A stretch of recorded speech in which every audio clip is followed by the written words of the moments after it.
hanging out with Joe Beyea. Of course, those of you who go way back can remember when Joe was a driver primarily. Somewhere along the line, about 25 years ago, he started making headers. He's been doing that since then. He is, of course, here at the Northeast Racers Auction and Trade Show. Joe, haven't seen you since the show last year. How have you been? I've been just fine. Yep, how is busy as usual. Yep. How is business? About we the had same? a good summer. Yeah, right now we're pretty normal for this time of year with everything between, all the different classes we do stuff for, and it's some of the distributors are getting stocked up, and we actually have enough help now finally for a change, so we're actually getting some inventory built. Nice. So is now the build time basically when we try to get ahead? We're still really busy building everything, but a lot of it's for inventory. So in the spring, hopefully we won't get quite so far behind as we have the last few years. Mm-hmm. What's the value for you for being at this show here today and tomorrow?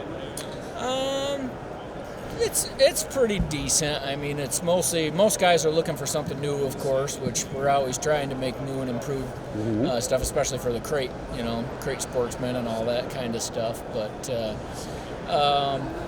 most of it's just face-to-face time with the customers and keeping a relationship. And I remember when I was first learning about engines, way before I even got into racing in general, and I liked headers, I liked the way they sounded, and somebody explained it to me this way. I was curious if you think that he was right.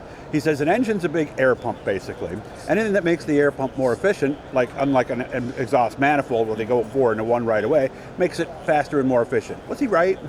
To an extent, yep. It's basically a header is there's a lot of variables there as far as each individual cylinder has its own tube, so depending on the length of that tube depends on how it scavenges the cylinder, and it's got to match up with camshaft timing, and so a little more complicated than it's in simple terms, yes, it is about better airflow, but it's actually more about the pulses and stuff traveling down, the pressure waves traveling down the tube, and they create a vacuum behind them, and that's what actually helps scavenge, exhaust out of the cylinder, which in turn helps scavenge fresh fuel and air into the cylinder. So that's true, because it does affect it it's coming in as well. It's kind of a timing game with everything. Yep. Okay, so versus exhaust manifolds, because we're talking 350s like we used to be 30 years ago and stuff, but versus a nice set of headers, how much horsepower are we talking? On like a crate motor, you'd probably be a manifold versus a good header, probably 15 to 25, depending on how bad the manifold was. Okay, and the mufflers are a part of it too, are they not? Yeah, exhaust length all makes a difference. Your sound wave reflects back to the motor, and it's all a difference of when that happens, and the pressure waves traveling back and forth. And so we're talking about 350, 360 horse. That's a huge factor. Generally on a crate motor, yeah. So I mean, from something that's totally out to lunch, not right, to something that's perfect for the motor, I mean, you could see a difference of 10 or 12. Okay, all right. It's. You told me different types of cars, people that race different cars buy different headers at different times of the year. What is it, December? Is it something out west or something you said? Well, normally, we get busy with some late model, but quite a bit of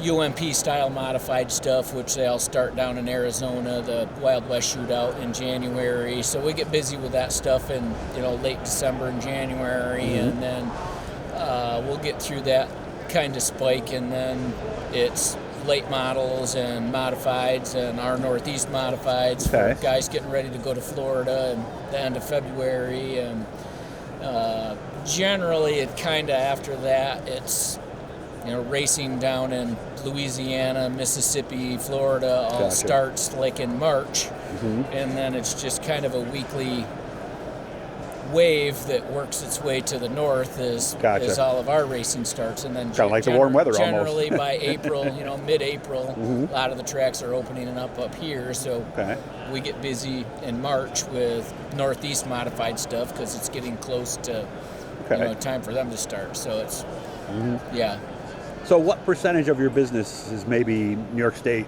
when you get right down to it, mods and sportsmen primarily, if you had to guess? I mean, we still do a lot of that stuff. Probably right now, between Canada and New York and Pennsylvania, Northeast modified stuff all together is probably roughly 10-15% That's of it. what we do. I was expecting a higher number. Yeah. So so the global world and the internet and everything have helped you tremendously.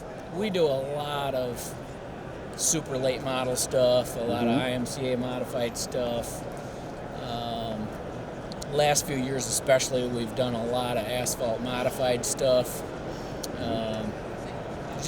Between all the other classes, it's because they're nationwide classes. That's true. Where Sprints, our cars late are models just here in the Northeast. Yeah, we're not even a third of the, maybe not even a fifth of the country really when you get down to it. I mean, all in all, we probably sell 10 to 1.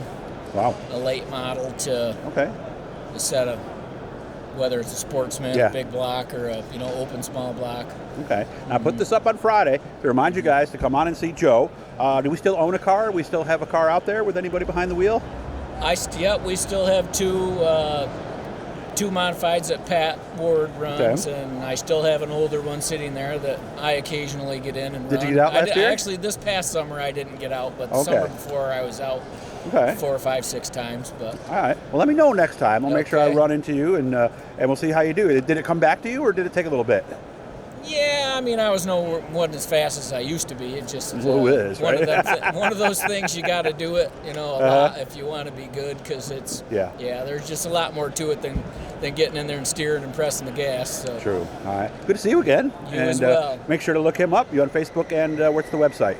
Or do you have one? Yeah, it's beyaheaders.com. And you can see the spelling right there, so that way you can look it up and see. Always good to see you, man. Have fun at the show this weekend. Okay, thank you.